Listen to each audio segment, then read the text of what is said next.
Welcome back to the channel, everybody. Well, now it's September 2025 and we're coming into fall show season, specifically county fairs. We got two this month, Santa Cruz County and Cochise County. So I guess you know what that's gonna mean. Well, we got Hurricane Lorena starting to roll in. We're under a flood watch tomorrow. Man, this is starting to look like the Pacific Northwest. We average 9 inches of rain a year here in the Chihuahuan Desert. Something tells me we're gonna beat that record this year. So a problem I have here is this pulley here on the International 3 to 5 is the same exact diameter as the pulley on the jack shaft. So I got a 1-to-1 ratio there, which makes all of this, oops, sorry about that crappy camera work, makes all of this spin way too fast. And as ancient as all this junk is, I'm afraid I'm going to shake it all apart. Well, the LB engine that came off of the pump jack trailer and was replaced by this one has got the smaller pulley on it. So the goal is to swap those pulleys out. So I've been trying to nurse this gib key out of here so I can slide this pulley off the shaft, and I'm getting nowhere fast. I mean, I've tried heat and all of that. I can get the whole thing to move back and forth a little bit, but this thing is really stuck. So I did a little research and I discovered there's a gib key removal tool, which I'm going to try and make. Basically, it's an oddball shaped kind of hook. I'll cut these two ends off here and then arc out where the soapstone is. And so this kind of slides in. This part engages the gib key. The back part rides against the shaft and the pulley hub. And you drive it from this end, forcing this thing around. And of course, it gets wider as you go, which in theory forces the gib key out. So I'm going to give it a shot. Well, belay my last. My pal Larry, the oracle of power from the past, had the gib key removal tool in his hoard of tools. And he graciously loaned this to me, so that'll save me some time having to make one. And yeah, so let's try it out on that LB. And the reason I'm going through all this, which I should have said right at the beginning, is the pump jack trailer hasn't been in action for almost a year, since Eldorado days in 2024, October 2024 in Tombstone. And I was having a lot of trouble with that 3 to 5 LB on the trailer, just not running. Turned out to be just a bad spark plug. I mean, I spent a lot of money getting the magneto rebuilt, and then I had it running for a short time, and then it just... Well, I put a new spark plug in it the other day, and first crank took right off, running great. So I'm trying to get the pump jack trailer ready to go for all these shows coming up. Like I said, 2 county fairs this month, and then the following month, Eldorado days again. So yeah. So tag along. Let's see how far I get with all of this conglomeration of scrap and see if we can have some fun with it. Well, I came up goose eggs here. Clearly not a tight enough radius on the tool to get inside the pulley and around the key and back out the other side. So yeah, I guess I am going to have to make one after all.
Well, it's not water jet or even CNC plasma quality, but it's good enough for who it's for. My big fat arm's probably going to be in the way, so I'll try and do this the best I can, not block the view.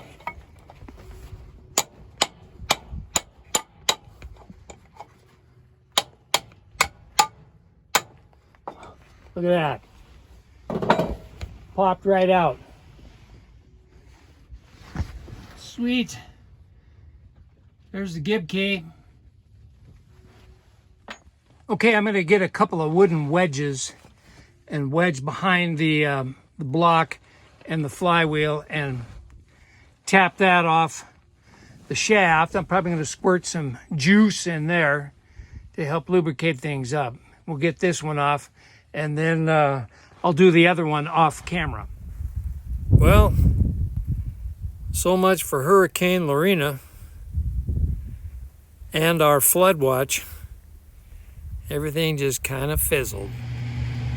You watched me pull that one out with the little homemade gib key tool, and it popped right out. But this guy, I had to end up destructively removing that key. It was brutal. I probably got 2 hours, 2.5 hours into that.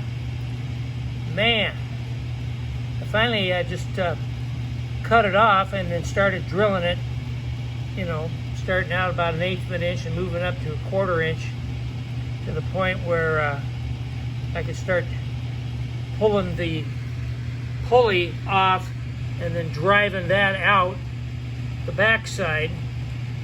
Man, what a nightmare that was. But they're out. So I'll clean this one up.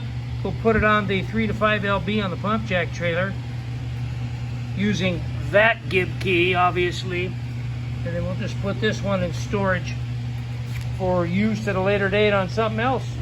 Well, Whetstone Air Force is out flying today.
I got water in the hopper.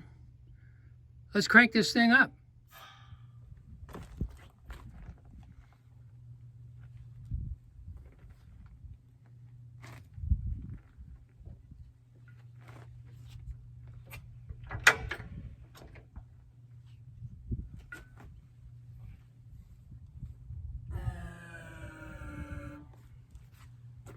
little prime. See what happens.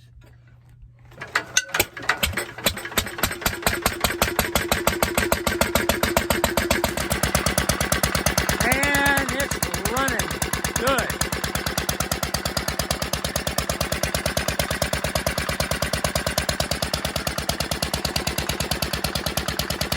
So I'm going to go on the other side, loosen a couple things up, see if we can engage the Rube Goldberg setup and see if this all shakes apart. Yeah, baby! That is the right speed, just perfect.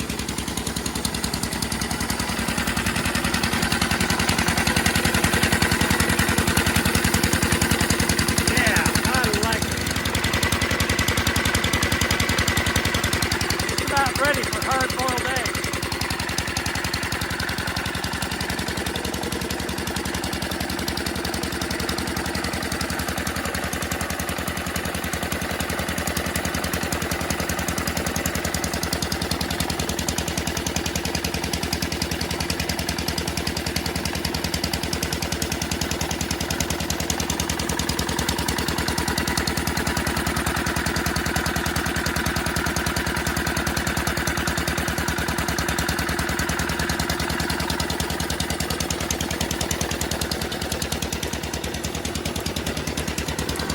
It's amazing what a new spark plug will do for an engine.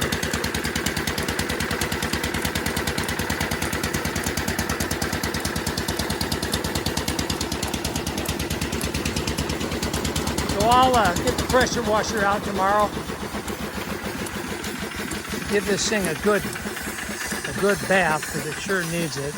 Sitting here under the tarp for almost a year. Yeah.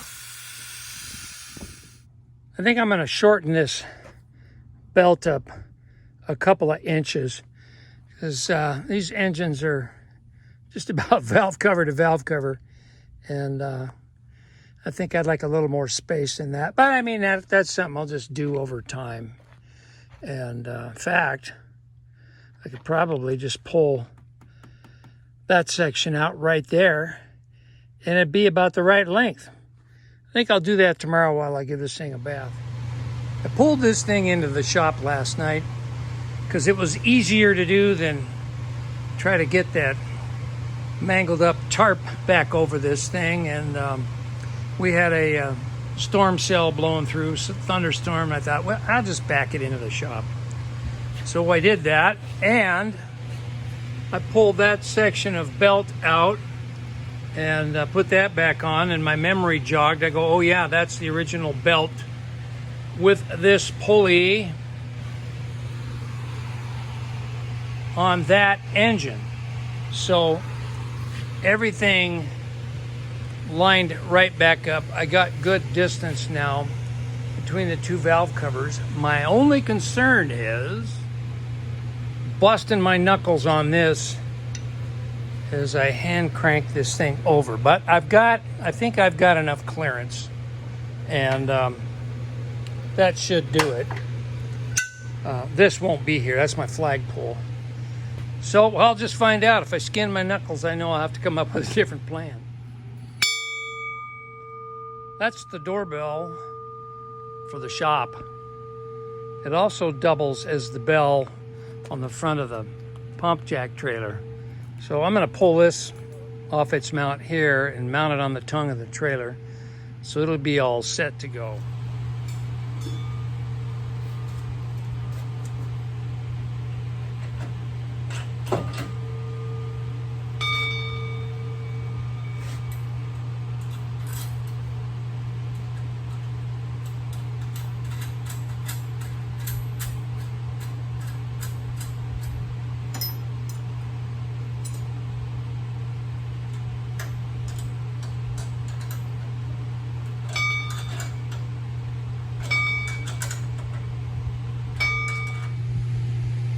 So funny story, years and years ago when I got my original contraption, and I'd gone from Western Washington to Central Washington, just over the Cascade Mountains to pick it up. And I got it loaded, and on my way back, not thinking, I'm bebopping down Interstate 90, heading west, going over Snoqualmie Pass. And of course, I'm in the right-hand lane with the truck and trailer, and cars are whizzing past me in the left-hand lane. All of a sudden, I started noticing a lot of cars go by me, hit the brakes, let me catch up, and all the phone cameras came out. And I thought, oh, they like my little contraption on the trailer. No, what they were filming was this hammer was banging the bell as I'm going down the road, and I couldn't hear it because at that time I was driving my first-gen diesel Dodge. So they were all capturing that and then cracking up and giving me a thumbs up as they went on past me. So I discovered that by accident later on. So now I tie the hammer back so I don't make an idiot out of myself going down the road. I really want to figure out a way to mount this implement handle on here for pushing this engine forward and backwards. You know, I like to have it back a little bit when I start it so there's a little slippage on the belt. And then once it's going good, pull it forward with that thing to engage all the rest of this. I'm just using a cheesy ratchet strap under here for that purpose right now. I'd really like to figure out a way to mount that, but that's going to take some time, and I don't have that kind of time right now. But what I do have to do is I've just about got this air compressor all figured out with its built-in unloader, and several videos ago I installed this sensing line, but what I didn't install, what I should have installed,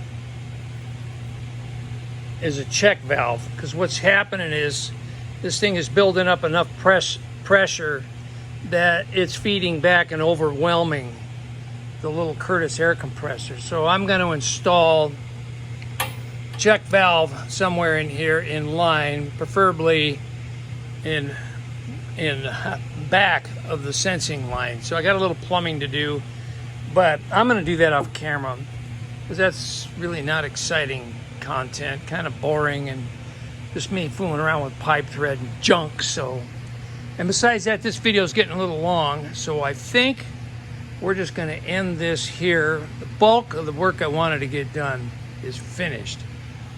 That's running again. It's mounted where I want it, and this is all being driven at a slower speed, which is good so I don't shake it all apart. Well, here we go. Pump jack trailer's just about done. So you'll see it in action on the very next video here. What is this? Monday, September 8th, I think, September 9th, something like that. Anyway, this Thursday, this week, it's 2025, by the way, if you're watching in the future. We're going to stage, Power from the Past is going to stage out at the Santa Cruz County Fairgrounds down in Sonoyta, Arizona. So I'll haul the pump jack trailer down there and get it all set up, and the next video you're going to see that in action, plus a lot of other engines and tractors, and then whatever video I can catch at the fair. And Friday is going to be a zoo because they bus in all the elementary school kids from everywhere. A lot of schools and parochial schools come over from Mexico, just across the border, Nogales, and bring all the little kids, you know, to take part in the fair. And they're all in their school uniforms. It's really, really neat to see. So anyway, I'm going to sign off here, say thanks for watching, and stay tuned. Next video is going to be all about that nice little adventure. So we'll see you later, everybody. Bye for now.